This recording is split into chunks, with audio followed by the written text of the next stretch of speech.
Now the question is, the name of God given to different messengers and different prophets and different saints and different fuqara, what was the potency of that name?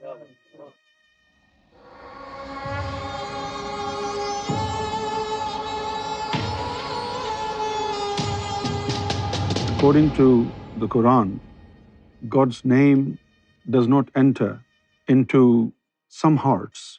And the reason why God's name does not penetrate into those hearts is because these hearts are very hard, harder than stones in some cases. So an effort was made to raise awareness of what God had already said in the Holy Quran regarding the mountains. On one occasion, God said that He wanted to descend His name upon the mountains, and the mountains replied that they would not be capable of such a spiritual burden upon them. And had it been descent on them, the mountains would be crushed into zillions of pieces.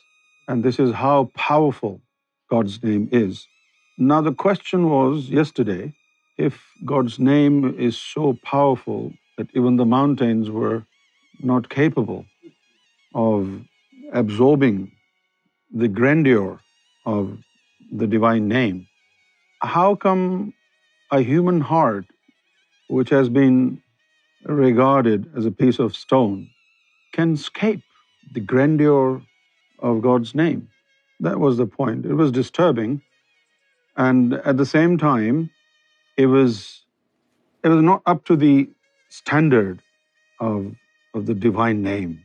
Like, on one hand, the divine name is so capable of crushing the entire mountains into thousands of pieces. But when it comes to a human heart, that human heart has been exemplified by a piece of stone, yet the divine name is not able to penetrate in these hearts. So a thought would come to a just mind: is hardness of your heart greater than God's name? Because we find out from Quran, God is absolute power. Inna Allah ala kulli shay'in qadir. God is able to do anything. Okay, if God is able to do anything, does it mean God's name is separated from His essence, and the name of God doesn't have the same qualities as His essence does? Obviously, it will have the same power even in the name of God. But the point that was made yesterday was that not everybody was granted God's name in its fullest meaning. Not every name, Isme Zat Allah, was saturated, that was granted to people. It's about saturation.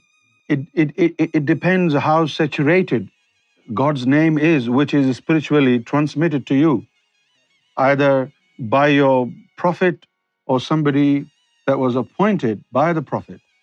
But unfortunately, there has not been a scale upon which you could weigh or even scrutinize the quality of God's name and the standard of God's name. Now, we all remember that even the stones have a soul. Now, the question is, if a human heart is like a stone, it will still have a soul. So does it mean that soul of the stone is so powerful that God's name is not allowed to enter into that heart? Does it make any sense to you? It has a soul. Every stone has a soul.